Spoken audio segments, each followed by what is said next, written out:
Hi there everybody, Ollie here, aka Secretnimbus here. What will be a new series, which is going to be Secretnimbus's Mod Academy. So for, well, this kind of series, it's going to be a tutorial series. So I'm going to go through some of my favourite mods and go through the basics all the way up until the more complicated parts of the mod.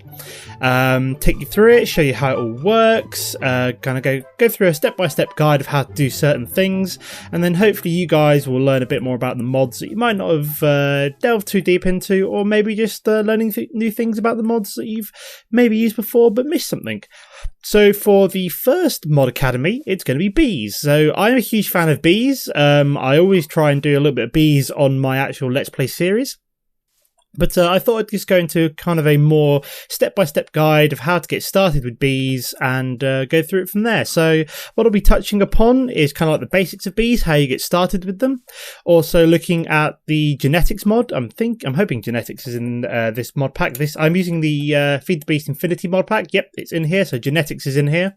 I'll also be going into gendistry at the end, which is kind of like almost like the cheaty way of doing bees, but it does kind of make them a lot easier. So I will kind of be going through all of it, starting right from the basics all the way up until kind of like the cheaty gendistry. Well, it's not really cheaty, but at the same time it is cheaty. It takes a hell of a lot of power to run, but once you've got something like big reactors set up, it's kind of like really simple. So there we go. But yeah, let's get started. So for today's first lesson, we're going to be going through what bees are, how you collect bees, how you store bees, and what you can do with bees, basically what you can do with bees kind of at the beginning of the game. So let's start out by looking at the different hives. So these are the forestry hives, as we've got denoted here. So in the base mod of forestry, you get the forest, meadows, desert, tropical, wintry, and marshy hive. Now, these aren't the only hives we've got. We've got a few more to look at, but these are in the base part of the game. These are what you need to start off with in terms of like bee breeding and production and stuff like that. So this is the starting point, and these are kind of going to be the most common ones that you'll find throughout the world. So kind of like common places you'll find these as forests is obviously fairly straightforward. You find these in forested and wooded areas, and they'll be either in trees or very occasionally on the ground, but mostly kind of in the treetop. So you'll need some way of finding them, such as a jetpack or to like nerd pole up, something like that. Meadows, you'll find this in wide open spaces. So these are pretty much common in every biome, which isn't kind of like the speciality ones, which you go into the minute, but meadows are probably the most common hive that you'll find. Desert, you find in the desert, fairly straightforward. And also the bees that you kind of get from this. So the let's have a look at the drone. What we're looking for. I'm looking for not noble, not meadows, not skystone. What am I looking for? My brain has gone totally dead here. What are they called? Not ancient. Let me just go to desert. Go to hive. Here we go. Sorry, modest hive. That's what I'm looking for. It's a modest drone. Here we go. Yeah, so the modest drone, modest queen, and the modest. So the modest bees that you get from this. Let me just set time to dawn. Yeah, the modest bees that you get from this can only be used in the desert. So you can't kind of take them back to where your base is in like a meadows kind of or a plains biome and use them there. You can only use them in the desert unless you're using much more advanced machines, which we'll go into later on. We've then got tropical, which you'll find in rainforests. Again, similar to the desert, you can only really use them in a tropical biome. Wintry, which you find in kind of like tundra and other wintry biomes. So that's and then again, you can only use these in kind of cold biomes. And then finally, marshy, you'll find in swamps. And again, you can only really use them in a swampy style biome. What else have we got? So we've got the extra bees hives. So Binny has added in a couple of extra hives to provide some more mutations and things like that, and also provide so rocky. I'll go into what's good about rocky drones in a minute, but the water hives you obviously find in and around water, so under oceans or in large pools of water. Rocky you find underground, so you'll find them while you're mining, or if you set up something like, say for example, a digital miner or a quarry or something like that, you'll tend to find a lot of rocky drones. Rocky drones tend to be a good base kind of bee later on in the game when you want to put traits on them, which is quite nice, and they also work at night unlike a lot of other base bees, which is pretty cool. We've then got the magic bees. So these are fairly common. You tend to find these all over the place. So you've got the curious, unusual, and resonating. Don't really use magic bees myself, but I thought I'd at least show off what the hives look like. So you will find these out in the world. Now, to harvest these hives, you're going to need something called a scoop. Now, to make the scoop, it's fairly straightforward. It's just stick and wool. So we'll grab a scoop like this, and then, say for example, you want to harvest the hives. All we do is left click. Oops, daisy! I just realised I am in creative mode. Let me just change this up to survival game mode S. There we go. So I'm now in survival mode, and then we can harvest up the bees like so. And we get these drones. So we just harvested up some forest drones there. So we get forest princess, forest drones, and there we go, forest princess. We've got 3 forest princesses, 3 forest phone drones, and we also get a chance to get a honeycomb as well, which is quite nice. And I'll go into what honeycombs are used for probably in a later lesson. I don't think it's in today's one, so we'll get around to that much later on.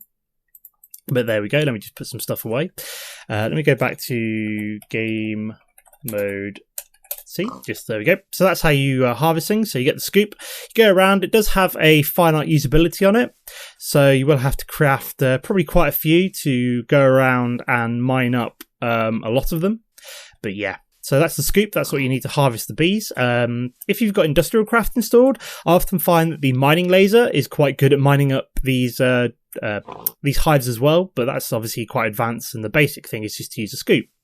Now, how do you want to store the bees? So you can just store them in chests, and quite often I get pretty lazy and just store them kind of just in generic kind of like iron chests, so things like gold, silver, copper chests, something like that. But the best way to store them probably is the Apiaries chest. Now, to make an Apiaries chest, you're going to need some of these combs, which you've harvested from the hives. You're going to need a chest, so a bog standard vanilla chest, and some vanilla glass, and that gets you an Apiaries chest, like so. If we put this down and have a look inside, what this actually does, it gives you kind of like tabs where you can store quite a few bees. What we can then do is just shift click in things like the princesses that we've got out, like so. I actually want the rocky drones for later on, so I'm going to keep them as is this. But what we can actually do is you can then see all the different species that you've got in here, the number of queens, princesses, and drones. So you can also then limit who's actually can share, who can actually access your chest as well, if you're on a server, which I am not. So is this actually updating? That's really weird. It's not actually updating, which is kind of weird, but I have no idea why. But you can actually store quite a few number of bees in an Apiaries chest, which is pretty sweet. So let's just grab all them out for now. Also, if you're out and about and you're kind of harvesting lots and lots of hives, what you can also make is the Apiaries backpack. So to make this, you need a chest, some wool, some string, and some sticks. You make yourself an Apiaries backpack. It's basically got exactly the same layout as the what's it called, as the Apiaries chest, but it's a mobile version. So you can actually go around, harvest lots and lots of bees. Where the hell did those rocky ones go? There we go. I want them out. I don't want them in there. What's going on there? That was weird. But yeah, so this is a mobile version of the Apiaries chest. So if you're out and about harvesting lots of different hives, you can basically store 5 pages of 1, 2, 3, 4, 5 by 1, 2, 3, 4, 5. So 25 by 5 is 125 stacks of bees, basically. So either 125 princesses or 125 stacks of drones, which is quite nice. Now, that's how you harvest, find, and store bees. So what do you want to do with them? So we want to do something with an apiary. So this is basically what's going to allow us to produce things with the bees. So to make an apiary, you're going to need these impregnated casings, which I'll go into how you make these in a second. And then you're just going to need some oak wood slabs and some oak wood. And that basically allows you to make an apiary. And it looks a bit like that. So this is the interface of the apiary. I'll go into a little bit more down the line of how this works in a minute. We're going to figure out how we actually make these impregnated casings first. So we're going to need to make some basic machines for that. So first things first, a lot of the machines in forestry rely upon something called the sturdy casing. And to make the sturdy casing, what you need is bronze ingots. And that gives you the sturdy casing like that. So this isn't a machine, this is just a basic requirement for a lot of forestry machines, as we'll see in a second. So the 2 machines that we're actually going to need to produce ourselves the impregnated casing for the apiary is the carpenter, and this is the thing that's actually going to craft the apiary. So to make the carpenter, we're going to need these sturdy casings, like I told you. We're going to need bronze from your desired mod, depending on which way you produce it, and some glass, and that makes us a carpenter, like so. I'll just place this down, show you what it looks like. Carpenter looks like that. Nice little interface. Again, I'll show you how this works in a second. And then we're also going to need the squeezer as well. Now, to make the squeezer, it's exactly the same recipe as the carpenter, except we'll use tin instead. So this is thermal foundation tin. You can use forestry tin. There's all sorts of mechanism tin I think would work as well. But basically, tin from any mod pack, sturdy casing and glass makes you the squeezer.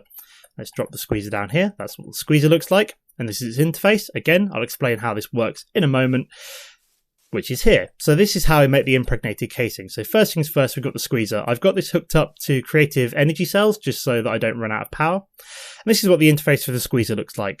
So fairly early game. Fairly early game. The only thing, I'm skipping over a step here. So let's go to the carpenter. Now to make the impregnated casing, what you're going to need is this recipe here. So what I'm actually missing is some oak wood. So what you need is a kind of 8 oak wood in a circle. That then provides the recipe for the impregnated casing. And what you're also going to need to do is provide the carpenter with seed oil. And to get seed oil, let's step back to the squeezer. To get seed oil, early game, probably what you're going to use is either seeds, which you get from obviously wheat, pumpkin seeds or melon seeds, as these are fairly common out in the world. Later on, probably what I'd recommend is something like cherries. Cherry? We find this. So cherry from extra trees, so wild cherries. I'll show you the recipe for this. You get this from wild cherry. And basically the way you get wild cherry later on, oh no, we want hill cherry. That's what I want, what we're looking for. Let me take a step back. So I'm trying to figure out which cherry I'm looking for here. Hill cherry. There we go. That's what I'm looking for. Just cherry. So yeah, but later on I'd recommend something like cherries. So where the hell is the ordinary cherry? Not looking for Pam's Harvest Craft. I'm looking for just vanilla forestry cherry, but it doesn't seem to be appearing, which is bizarre. I have no idea why, or I'm just missing it completely, which is another distinct possibility. But yeah, I'd basically recommend something like cherries, walnuts, wherever they are, walnut or chestnut. Where is that? Chestnut.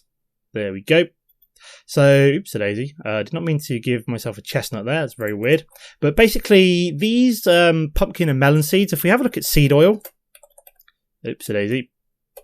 So if we have a quick look at seed oil, why did it give me a stack of seed? Oh yeah, I'm in creative mode, aren't I? Whoops-a-daisy. So yeah, to get seed oil, basically what we need, like I said, you run these seeds through the squeezer. But if we have a look at something like, so the cherry that I pointed out from forestry gives you 50 millibuckets of seed oil, and you need 250 millibuckets of seed oil to make an impregnated casing. So you need 5 cherries to make one of these. If we flick through to something, say for example like seeds, we only get 10 millibuckets of seed oil. So you need 25 of these. So it's a bit different. Also, if we have a quick look at something like walnuts or chestnuts, chestnut produces 220 millibuckets of seed oil and a walnut produces 180. So, but the only way to get them is through tree breeding, which I may touch on later on. It's fairly complicated. Well, I say it's complicated. It's more time consuming. You basically need to spend a lot more time breeding trees up using bees to actually get the high produce of extra trees. But it's kind of annoying to get them, and on my my main Let's Play series, I've managed to get cherry and kind of stop there, as it's kind of a very big effort to actually get anything further. But yeah, so you can squeeze these pumpkin seeds, melon seeds, and seeds. That'll get you seed oil, and then you just run it into the carpenter. I'm just using a fluid conduit to actually pump out the seed oil into the carpenter, and then it just goes into here, and then the wood is then able to craft up and make the impregnated casing. Nice and straightforward. And then how do you actually use the apiary? So this is the interface for the apiary here. So what we need to do first of all is put, say for example, the forest queen and the forest drone into there.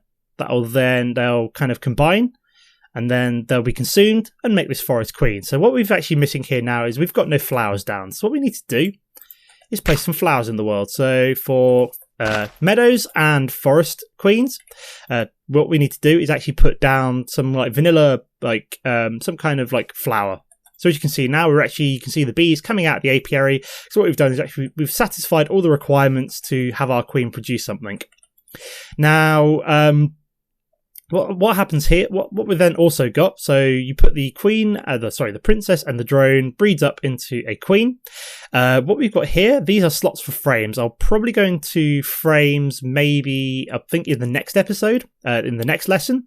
So I'll go into what different frames do, but basically these can either help the mutation of a bee when you're trying to breed them, or help increase the production of a bee. So in terms of production, you need something like an impregnated frame, and for breeding you need an oblivion frame. Is it oblivion frame? No, it's a soul frame. That's what we need.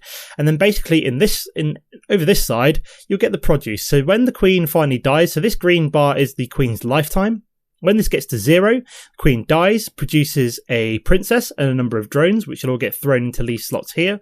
And then over time, the queen will also produce honeycombs, which we'll also get in this side here. Well, it won't necessarily produce honeycombs depending on the bee, but something like a rocky queen will actually produce a rocky comb, like so.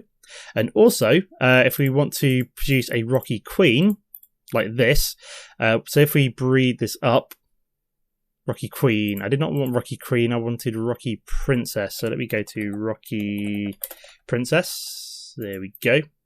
So if we breed you up, like so. This won't work with, say, for example, the vanilla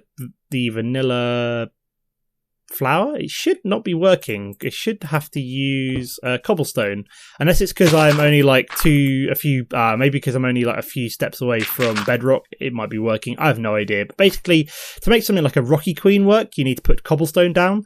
To make something like a water queen work, you're going to have to put down a lily pad. So basically, you need different plants for different bees.